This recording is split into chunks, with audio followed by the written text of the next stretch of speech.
Bonjour à tous. Voilà, je continue sur ma lancée. Donc la dernière fois je parlais, je disais ce que c'était pour moi de vivre en pleine conscience. Mais du coup, à quoi ça me sert de vivre en pleine conscience? À quoi ça me sert d'observer ce qui se passe en moi et dans ma tête? À quoi ça me sert de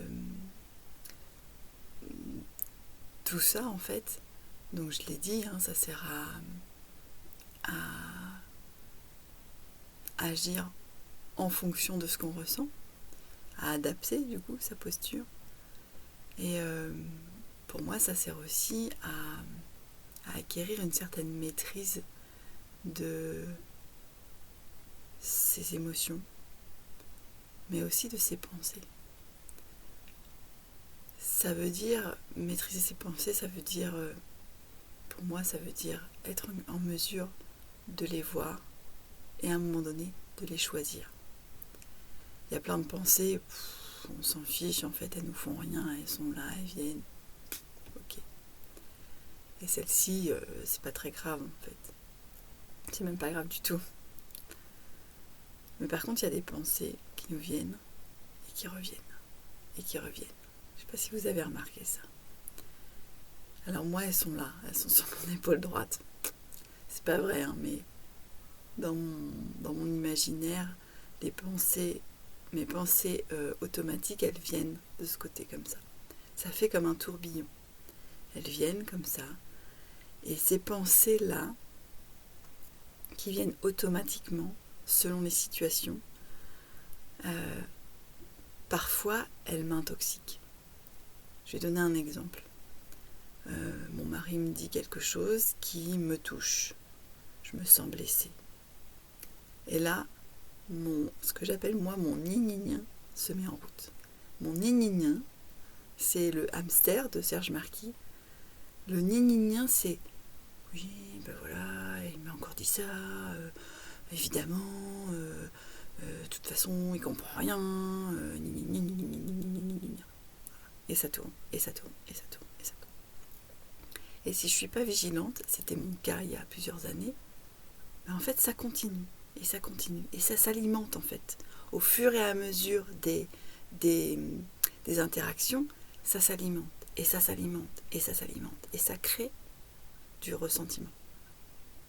Sauf que c'est à travers ce ressentiment, du coup, que je finis par voir mon mari. Je ne vois plus l'être qu'il est, je vois l'être que je crois qu'il est à travers mon ressentiment. Vous imaginez ce que ça peut donner? C'est juste horrible en fait. Parce que c'est une image complètement faussée de la personne. Puisque c'est moi-même qui ai créé le ressentiment.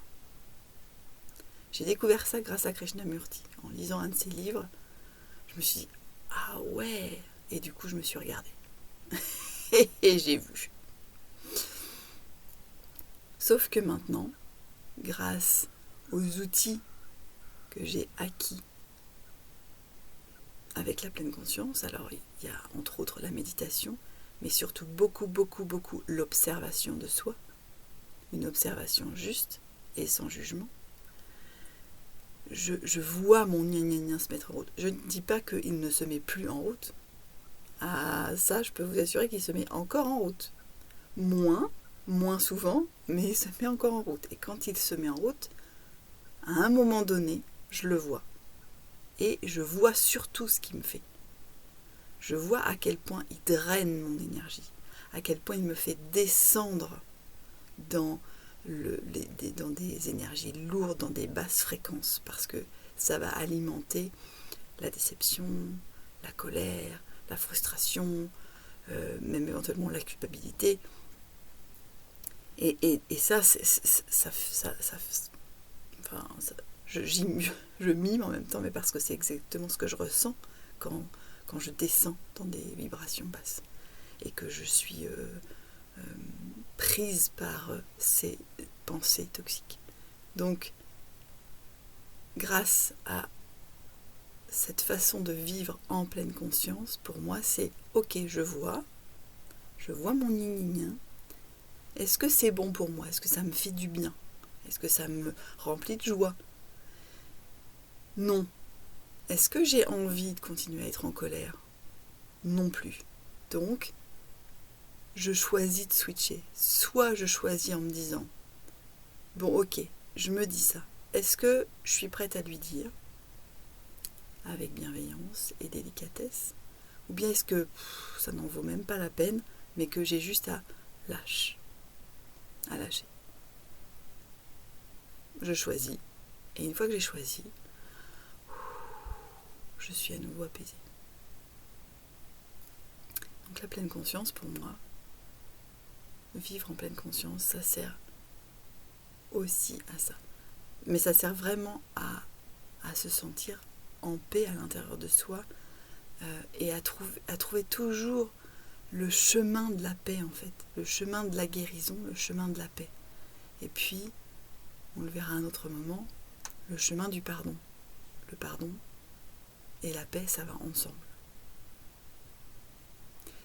Je vous souhaite une belle journée. Je vous dis peut-être à bientôt. J'en sais rien.